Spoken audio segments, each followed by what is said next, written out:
Mestre Jesus, aquele que é o nosso modelo e guia. Quando Jesus esteve no orbe terreno, era o ano 753 da era romana, mais precisamente no governo de Otávio Augusto, o maior imperador da história de Roma, que atribuiu a todos os imperadores o título de César, fazendo homenagem ao seu tio, que havia morrido alguns anos antes de forma violenta e agressiva. Otávio fez uma verdadeira transformação administrativa, estrutural, nas organizações romanas, e concomitantemente a isso, durante o período do processo expansionista, que se iniciava muito antes ainda, no século V, antes da era cristã, esteve na Terra um homem que demarcou a sociedade ocidental e até mesmo em muitas partes do Oriente, fazendo uma nova análise, uma nova conjectura de tudo aquilo que havia se considerado até então verdades na sociedade então vigente. Ainda hoje os ensinos de Jesus levam os indivíduos a refletirem sobre as mais diversas questões e, mais do que isso, nos leva a refletir sobre os processos que nos condicionam até mesmo na contemporaneidade. Era um período de divisões, sectarização, em que as pessoas se dividiam e que buscavam qual lado certo, se é que existe um lado certo. Afinal de contas, o lado certo deve ser sempre o lado da tolerância, da paciência e do amor incondicional às pessoas, pois foi justamente isso que Jesus nos ensina em sua mensagem. Por conta da intolerância se faz guerras, se fazem conflitos, as pessoas se mutilam, se dilaceram e abrem campo para serem influenciadas por expressões nem sempre da verdade, porque a verdade só é uma dentro da busca enquanto humanidade de sermos humanos, mas mais do que isso, humanos que se amam. Em Marcos capítulo 5, de versículo de 1 a 20, Jesus segue até uma cidade nas proximidades de Cafarnaum. Era uma cidade comercial que vendia diversos produtos, ainda existia pequenos elementos agrícolas, mas o principal produto vendido pelos gadarenos era a carne de porco. Então as granjas, à época com outros termos e outras organizações, se multiplicavam naquela cidade. Eles vendiam a carne para diversas partes do mundo antigo. Os judeus, por sua vez, não comiam o referido alimento, pois consideravam-no um animal impuro. Então, buscavam se afastar tanto dos gadarenos como da carne de porco. De sorte que Jesus, ao ouvir falar de um homem que estava sobre um processo ativo de possessão, a qual as correntes não conseguiam subjugar-lhe à vontade, rompera por diversas vezes as mesmas com uma fúria incontrolável, a sua família por vezes tentava acalmá-lo, mas tudo em absolutamente vão. De sorte que então os gadarenos começavam a ridicularizar aquele indivíduo, começavam a excluí-lo do convívio social, e a sua própria conduta agressiva fizera com que o mesmo se deslocasse para as regiões dos sepulcros, e lá convivia com os mortos dos dois planos da vida e, obviamente, com as pessoas físicas não se entendia e com os espíritos vivia uma perseguição mordaz e de difícil controle. Foi então que Jesus, aproximando-se daquele homem, dirige-se a ele com o seu olhar de ternura e a sua autoridade iminente. E ao sentir a presença de Jesus, os espíritos se agitam e um deles se posiciona como porta-voz e diz: "O que queres de nós, Jesus de Nazaré, Filho do Deus Altíssimo?" Ao qual Jesus questiona: "Quem sois vós, espírito imundo?" E então ele diz: "Eu sou legião, porque somos muitos." A reflexão apontada neste momento está condicionada à comparação da legião romana, que era composta por 5.766 soldados de infantaria.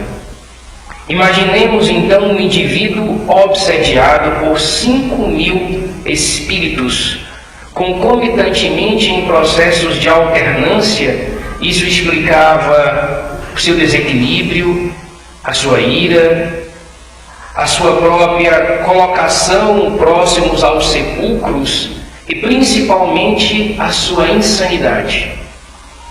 E com a autoridade que é específica a Jesus, ele diz: "Saia deste corpo, espírito." Mas antes de sair, os espíritos solicitam a Jesus que se deslocasse em uma vara de porcos que se encontrava nas imediações. Jesus assim autoriza, e os porcos se agitam e pulam do precipício. A alusão metafórica estabelecida por Jesus nos faz a reflexão agora sobre a escolha do porco. Por que este animal escolhido?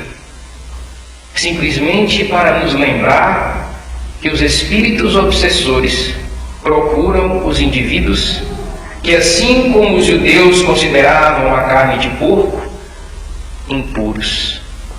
Consequentemente, os indivíduos equivocados que se vinculavam a eles por uma questão de afinidade. Na questão 459 de O Livro dos Espíritos, Allan Kardec pergunta aos espíritos se os espíritos influenciam sobre os nossos pensamentos e as nossas ações, aos quais é respondido: nesse sentido, a sua influência é maior do que supondes. Frequentemente, são eles que vos dirigem. Essa parte final ainda é mais reflexiva do ponto de vista doutrinário. Frequentemente, são eles que nos dirigem. Mas como ocorre essa direção? Como ocorre essa vinculação? Nós podemos imaginar a princípio que isso se dá por influência dos espíritos pura e simplesmente, mas nós vamos entender que o processo se dá de diversas formas, mas principalmente pela nossa permissão. Joana de Ângeles, no livro Estudos Espíritas, falando sobre a obsessão, a edição lida por mim, a página 143, diz: distúrbio espiritual de longo curso. A obsessão procede dos painéis íntimos do homem, exteriorizando-se de diversos modos, com graves consequências. Em forma de distonias mentais, emocionais, desequilíbrios fisiológicos, inerentes à individualidade que ele padece. Suas causas se originam do passado culposo, em cuja vivência o homem, desatrelado dos controles mentais e morais, arbitrariamente se permitiu consumir, por deslizes e abusos de todas as ordens, com o comprometimento das reservas de previdência do tirocínio mental. Joana de Ângeles afirma dois elementos fundamentais para a compreensão do processo obsessivo. Primeiro, que ela se dá por conta do nosso passado culposo e delituoso. A nossa consciência, em termos vulgares, pesada, por conta dos delitos cometidos em outras existências, nos faz sentir a culpa de algo que fizemos e não sabemos exatamente por conta do esquecimento do processo encarnatório que assim fizemos. Mas a consciência nos ativa e nos cobra. E por conta dessa cobrança, aqueles espíritos que acreditam que têm o direito de nos cobrar algo se aproximam de nós com essa certeza de estar estabelecendo a justiça, cobrando-nos de forma efetiva, acreditando estar fazendo uma justiça. Mas como nós sabemos que não existem apenas algozes e também apenas vítimas, os indivíduos se alternam por vezes neste processo. Perseguem e são perseguidos naquilo que Siddhartha Gautama chamou de ciclo do ódio. Allan Kardec, na Gênese, no capítulo 15, item 45, diz que os maus espíritos pululam ao redor da terra em consequência da inferioridade mental e moral dos seus moradores. Ou seja, os espíritos inferiores que estão em torno da terra são os espíritos dos homens que aqui se encontravam em outras existências.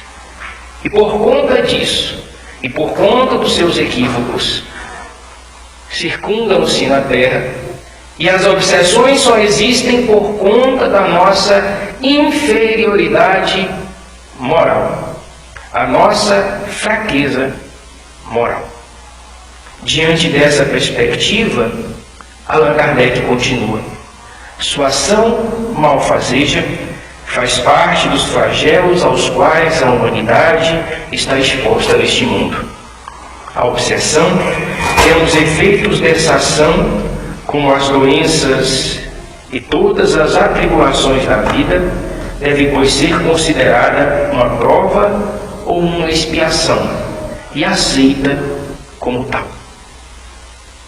A primeira coisa que nós devemos começar a compreender, e de novo frisando a explanação feita por Kardec, é que neste processo não existem vítimas. Todos nós alternamos os papéis dentro do teatro da vida. Em outros momentos, utilizamos da truculência, da autoridade, do poder, da força, para sucumbir o outro à nossa vontade. Em outro momento, esse papel se inverte em um processo cíclico em que nós devemos rompê-lo através do perdão. Mas como então a obsessão ela se inicia? Inicialmente, nós devemos compreender que ela se inicia por uma sintonia mental. Para tentar explanar o meu raciocínio, vamos imaginar de forma muito simples um rádio, que cada vez é menos utilizado graças à possibilidade do MP3, do CD, do DVD, das escolhas mais íntimas de cada um, mas por vezes nós procuramos estações de rádio. E geralmente procuramos estações de rádios vinculado ao nosso gosto musical. Se gostamos de determinado tipo de música, existem rádios que tocam, na maioria da sua programação, aquela música específica. Então nós sintonizamos nela. Todas as pessoas da cidade ou do país, a depender do alcance da rádio, que tem o mesmo gosto musical, sintoniza na mesma rádio. Assim funciona com os espíritos. As nossas vibrações mentais são captadas pelos espíritos e, portanto, a vinculação se dá através da nossa permissão devido à nossa sintonia mental, o nosso rádio moral. Pensando por esse viés, nós vamos compreender que o processo obsessivo ele se inicia de forma simples. É o que Kardec convencionou chamar de obsessão simples. Que apesar do nome simples, não tem nada de simplório. É o primeiro processo de vinculação. E essa obsessão simples, ela pode perdurar por um longo período. É uma influência sutil. Uma ideia que surge, vez por outra, pontualmente.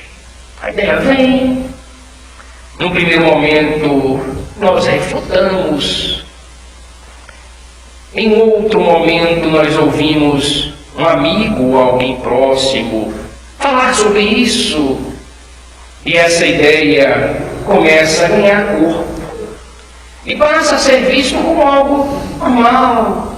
Afinal de contas, todos fazem o que tem, é comum entre as pessoas.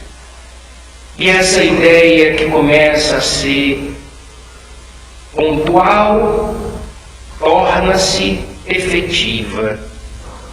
Entra na nossa forma de pensar como algo aceitável, até que finalmente torna-se parte da nossa conduta. E nós vinculamos essas ações continuamente, repetimos e reproduzimos, e quando menos pensamos já estamos condicionados a mais um vício moral. E dentro deste processo dos vícios morais que nos afligem por conta do nosso próprio processo íntimo, essa ação de perseguição do espírito se torna ainda mais ativo, ainda mais direto, e esse processo simples pode desencadear dois outros processos. Não necessariamente precisa seguir etapas, mas convenciona-se compreender dessa forma. Então, nós podemos passar para o estágio de fascinação, que eu particularmente considero o mais difícil de ser combatido, pois o fascinado é o indivíduo que não acredita que está equivocado. É aquele indivíduo que acredita que a sua ação é a única correta, que não existe ninguém que tenha a mesma compreensão ou a mesma visão de mundo que ele, e que as pessoas que falam mal dele falam isso por inveja. Aqueles que chamam a sua atenção também têm inveja do mesmo. Os fascinados em geral são grandes líderes, grandes médiums, pessoas que se destacam na sociedade, que se deixam levar pela vaidade. Vitor Hugo, em uma das suas mais belas poesias, chamada Desejo, em um determinado momento da sua poesia diz: desejo que você tenha amigos, nem muito nem poucos, mas na medida certa. E desejo também que você tenha inimigos. E que pelo menos um deles seja justo e sincero, para que você não se sinta demasiado seguro de suas próprias certezas. Porque quando o indivíduo nos aporta sobre o nosso erro ou sobre uma nossa falha, mesmo que ele seja alguém que não nos é simpático, afim, se ele for um homem coerente, correto e justo, quando ele dizer alguma coisa, nós iremos refletir sobre e vamos avaliar e ponderar. O indivíduo fascinado não aceita críticas, não aceita que está equivocado. Eu costumo dizer que é impossível que o universo inteiro esteja errado e só eu esteja correto. Ou qualquer um de nós, ou apenas esse indivíduo esteja correto. As nossas certezas devem ser questionadas o tempo todo. Se é algo que move o ser humano, é justamente a nossa capacidade de pensar, de refletir e de solucionar problemas. E se estivermos certos demais de nossas próprias certezas, interrogamos-as, de forma efetiva, porque afinal de contas, essas certezas podem estar equivocadas a este momento. Se nós assim não fizermos, nós estaremos nos deixando levar ou pela fascinação espiritual ou pela fascinação da vaidade. Recordo-me da última parte de um filme estrelado pelo Al Pacino, Advogado do Diabo, em que o Al Pacino representa a figura satânica e no final ele diz: "Ah, vaidade, de todos os pecados, esse é o que eu mais gosto." Porque é quando o indivíduo acredita que é alguma coisa perante o próprio universo, perante as outras pessoas, considera-se acima do bem e do mal, passa a ter mais certezas do que todos os outros. E diante da perspectiva do fascinado, devemos evitar, nos interpelando sempre das nossas certezas.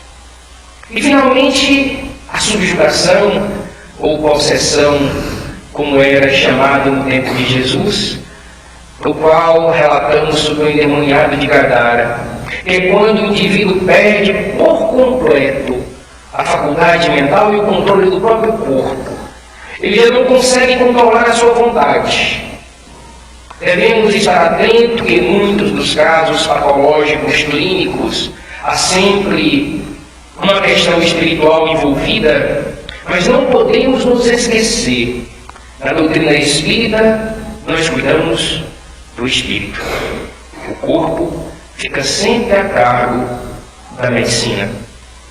Os trabalhos devem ser, para serem coroados de êxito, feitos dos dois planos. Os espíritos cuidam dos espíritos. Os médicos cuidam do corpo.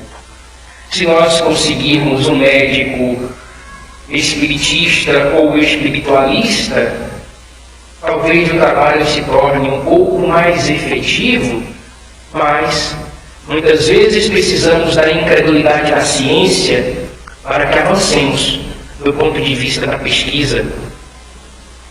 Como dizia Pasteur, um pouco de ciência afasta o homem de Deus. Muita ciência o reaproxima, pois o homem percebe a sua própria pequenez. Na perspectiva ainda do processo obsessivo, a obsessão ela se dá de 4 formas. A primeira delas, a de encarnado, a de desencarnado para encarnado. É a mais comum, é aquela que nós vemos na literatura, que nós citamos no início da explanação, uma alusão, uma ideia, um processo que vai gradativamente se afinando entre os envolvidos, que são parceiros. Nós não podemos nos esquecer que os indivíduos que estão envolvidos no processo obsessivo são parceiros de sintonia mental, são amigos. É uma afinidade. Nós pensamos de uma forma, o espírito pensa da mesma forma, a nossa consciência culpada nos leva à reflexão do ato e gradativamente nós nos vinculamos, nos tornamos próximos, íntimos desse espírito que já foi ou nosso amigo de outras épocas ou comparsas de crimes, ou ainda pessoas que ferimos por conta da nossa incompreensão das leis imortais divinas. Devemos evitar perceber o espírito obsessor como um ser cruel, sanguinário, perverso. Na verdade, é um ser perdido que não conhece de fato as leis divinas e acreditam que devem fazer justiça com as próprias mãos, muitas vezes atrelados à lei de Talião. Imaginemos nós se Deus usasse como critério para a reparação com a justiça e com a verdade, usasse o mesmo código e o mesmo processo punitivo que nós utilizamos. Nós não suportaríamos.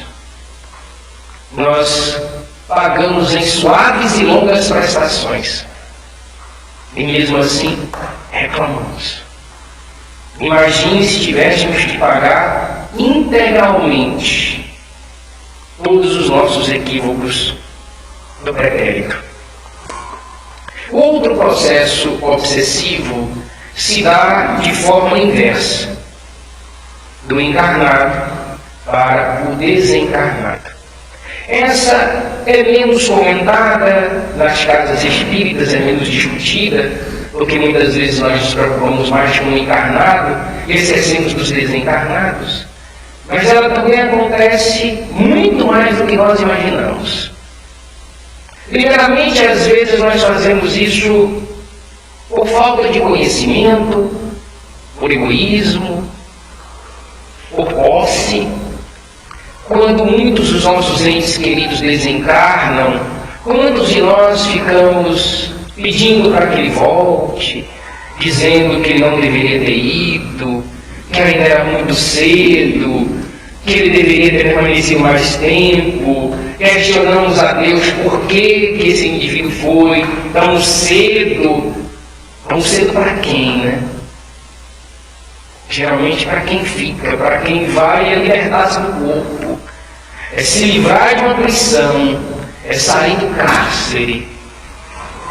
Na perspectiva então elencada nesse sentido, quando algum ente querido desencarnar, o nosso processo deve ser o de orar por ele, pedir aos espíritos superiores que façam com que ele consiga o equilíbrio necessário para um desenlace sereno. Porque é muito difícil para o espírito esse desenlace. Primeiro, porque suas percepções se ampliam longamente. Ele sente tudo que está ao seu redor com uma forma nunca sentida em vida. E de repente absorve todas as energias, todas as sensações, todos os sentimentos. E ele precisa lidar com isso, além da consciência culpada que o cobra. E nós, em vez de lançarmos bálsamos de suavidade, de ternura, de paz, de amor, vamos lançar-lhes mais aflições, as nossas próprias aflições. Com o pai que vai se sentir tranquilo sabendo que o seu filho clama por ele, para que ele vá visitá-lo, vá frequentar a sua residência e coisas desse tipo. Ele vai querer ir, obviamente, e vai se tornar mais desequilibrado, vai manter o desequilíbrio no processo. Então, obviamente, nós devemos orar por aqueles que se foram. Mas acontece algumas vezes fenômenos um pouco mais curiosos. Recordo-me de uma história narrada por Divaldo Franco em uma de suas conferências, a qual ele falava de uma confrade que chegou à casa espírita com um processo de obsessão longa e absolutamente constante, e com todo um tratamento desobsessivo e ao mesmo tempo de doutrinação da própria pessoa, ela começa a frequentar as reuniões mediúnicas, se equilibra gradativamente, e o espírito mantinha-se sempre aparecendo vez por outra nas reuniões mediúnicas, fazendo as mesmas ameaças, falando as mesmas coisas, fazendo as mesmas agressões, até que depois de 15 anos consecutivos de perseguições e das mesmas ameaças, Divaldo pede licença ao doutrinador para que ele possa falar diretamente com o espírito. E diz assim: meu irmão, você sabe mais do que eu das coisas do plano espiritual. Nós já te explicamos por diversas vezes que a perseguição, quando ela se dá, ela dá a você todo tipo de sofrimento. E se você não parar de perseguir, você irá sofrer as consequências do seu ato nefasto. E começou logamente com o Espírito, até que o Espírito se cansou e disse: eu tentei me libertar dela, mas ela não permite. Ela constantemente me atrai para ficar próximo dela. E então Divaldo ficou assustado, porque ele nunca havia visto nada nesse sentido. Como assim o espírito, o obsediado atraindo o obsessor constantemente, mesmo o obsessor tentando se livrar? E em um momento ao final da palestra, com o espírito e ao final das mensagens, ela chama a confrade para conversar, explica a situação, e então a confrade disse: e é verdade, eu não libertarei aquele miserável. Ele passou anos me perseguindo, afastou de mim todos os pretendentes ao casamento. E agora que eu já estou idosa e ninguém mais me quer, ele vai embora, não vai. Eu vou persegui-lo para além da outra vida. Ele vai me pagar por isso. A minha solteirice não vai ficar em vão. E de volta falou: calma, minha filha, eu vou te doutrinar agora. Apesar de ter um tom anedotário, isso é mais comum do que nós imaginamos. Aquilo que dissemos anteriormente, Siddhartha Gautama, o Buda chamava de ciclo do ódio. Eu sou perseguido, encontro o indivíduo no outro plano, descubro o que ele fez, e retorno à perseguição, inverto o processo. Passo a existência inteira do indivíduo encarnado perseguindo ele. Ele desencarna, recobra a memória, vê os seus equívocos cometidos, volta e persegue o espírito que havia perseguido. Esse ciclo ele não cessa nunca, a não ser que o indivíduo perdoe qualquer um dos dois. Quando há o perdão, rompe-se o ciclo do ódio e inicia-se o espiral do amor. Como o nome diz, espiral é crescimento. Então, em vez de ficar dando voltas intermináveis em um ciclo que não se finda, o indivíduo desliga-se deste processo e entra em um outro de crescimento ético, moral, cultural e espiritual. Uma outra forma de perseguição é de desencarnado para desencarnado, mais comum do que nós podemos imaginar. No livro Nosso Lar, André Luiz cita o seu próprio processo de desenlace.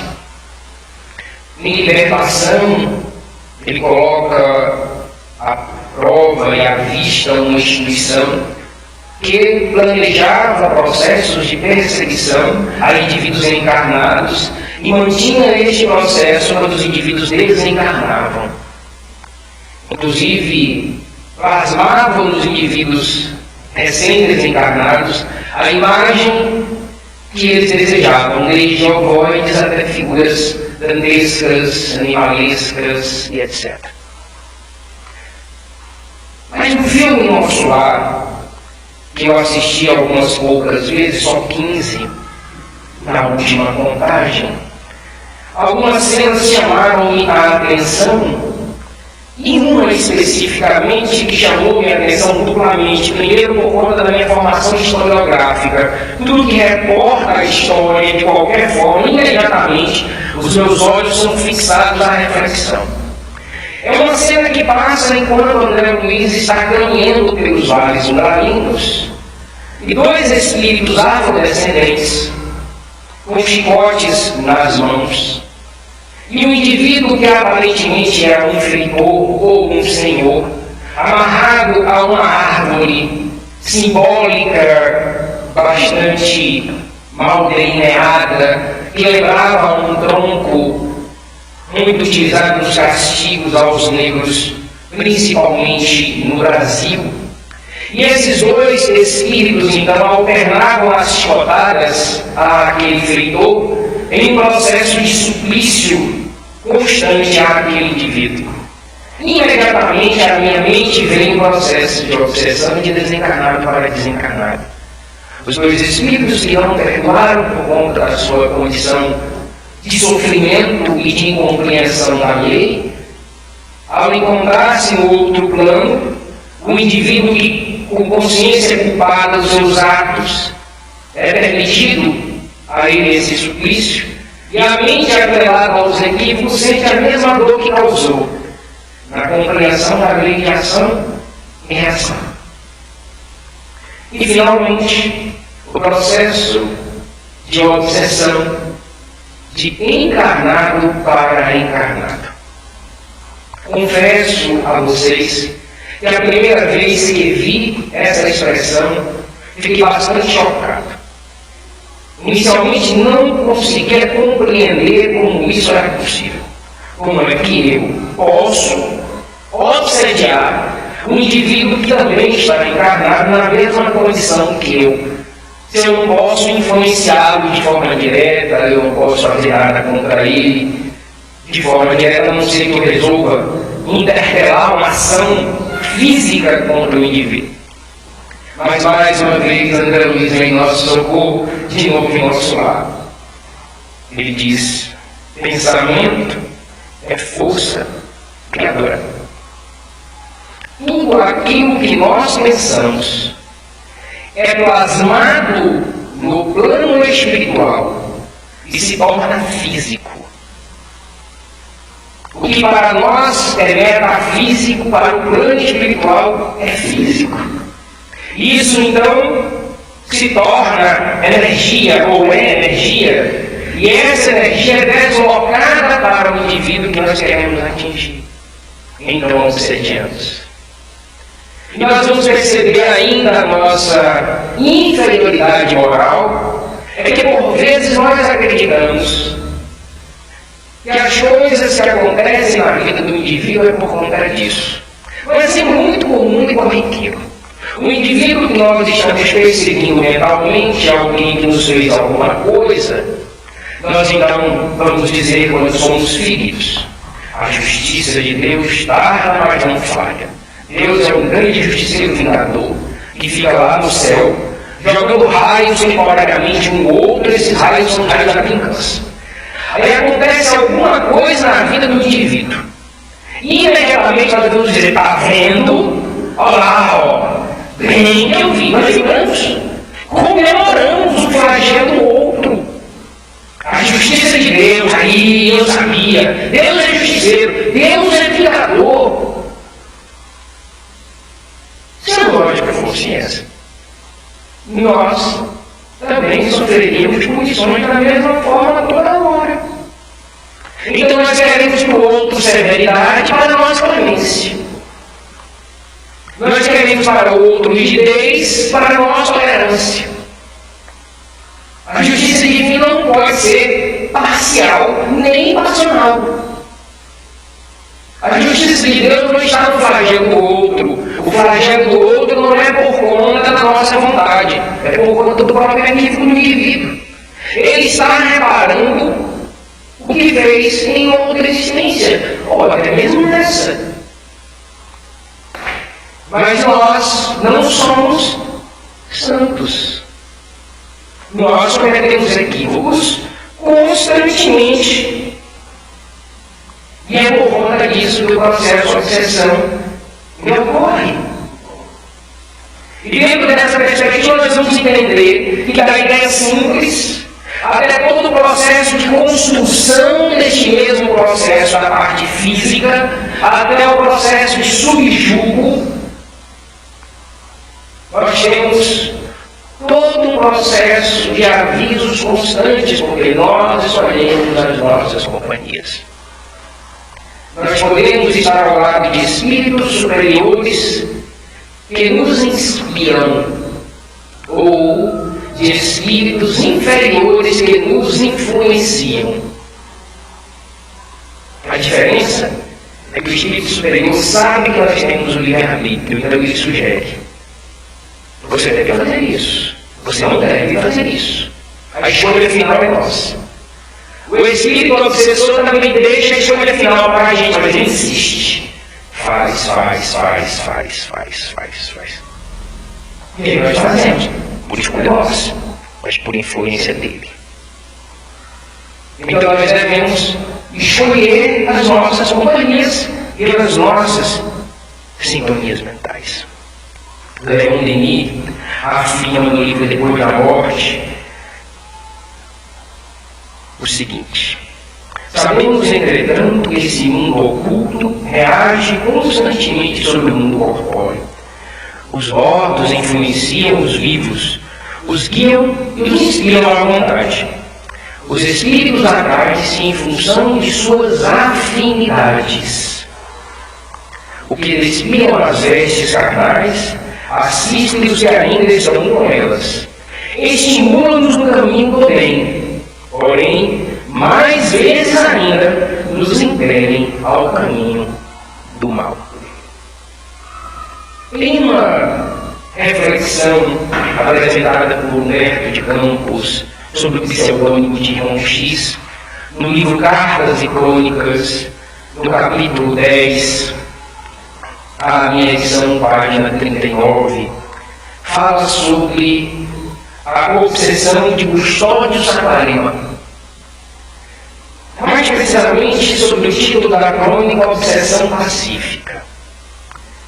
Humberto de Campos encontra com o amigo Custódio, depois de alguns anos desencarnado, e como repórter e curioso que era, ao encontrar Custódio, abraça o amigo saudoso da sua companhia, das conversas que tinham no plano material, mas ainda mais curioso em saber como seria o desenlace de um espírito espiritista, que tinha o conhecimento da doutrina e como então se cortou ao processo, seguro de que Custódio Saquarema havia desencarnado de forma tranquila e serena por conta do seu conhecimento espírita. Pergunta então ao amigo como foi o seu processo de desenlace. Então Custódio ruborizou-se e disse: Humberto, preciso contar a minha história, para que você alerte aqueles que ainda estão nas vestes carnais sobre a obsessão pacífica. O que ocorreu comigo não é alardiosa, não parece ser perigosa, mas que influencia boa parte das pessoas que estão na Terra e não estão atentos a essas influências. Encarnei em uma família espiritista de classe média, não passei por nenhuma dificuldade econômica e logo cedo fui levado à doutrina espírita para conhecer os seus radiosos ensinamentos. Mas com o passar dos anos e o rubor da juventude, ao adentrar na universidade, comecei a perceber de forma mais efetiva a influência que até então desconhecia de antigos comparsas de outras existências, antigos indivíduos que compartilhavam comigo das mesmas práticas e abusos. E então eles diziam para mim com uma voz distante da minha consciência: agora não é hora de se preocupar com o espírito custódio, é hora de se preocupar com os estudos. A faculdade é o momento em que você inicia a sua formação. É preciso estudar de forma profunda e aguda, afinal de contas você deve ser um grande advogado para finalmente conseguir tranquilidade para cuidar das coisas do espírito. Então me formei, logo me casei, e toda vez que sentia uma vontade de fazer alguma coisa em prol do bem e da caridade, essas mesmas vozes diziam: ainda não é hora, Custódio. Você precisa se equilibrar profissionalmente, é o momento das conquistas materiais, é a hora que você precisa consolidar-se profissionalmente, alimentar os seus filhos. E então minha mãe desenlaça-se para o plano espiritual e mesmo com todos os conselhos ainda não havia feito absolutamente nada. Quando finalmente o sucesso profissional ocorreu, e eu senti mais uma vez a vontade de trabalhar para o bem, as vozes diziam: mas agora, Custódio, agora não é hora. Você não está preparado para isso, está no auge da carreira, no auge da profissão, é preciso dar assistência aos seus clientes, é preciso cuidar dos seus negócios que estão de vento em popa. Vai chegar um momento em que você terá que cuidar dessas coisas, mas agora não. É hora de buscar o equilíbrio necessário para manter a sua carreira. E quando a maturidade chegou e os cabelos brancos se tornaram mais efetivos, em que eu sentia a vontade de fazer alguma coisa, as vozes ruidosas gargalhavam profundamente e diziam: mas agora, Custódio, agora é tarde demais, você já está velho, decrépito.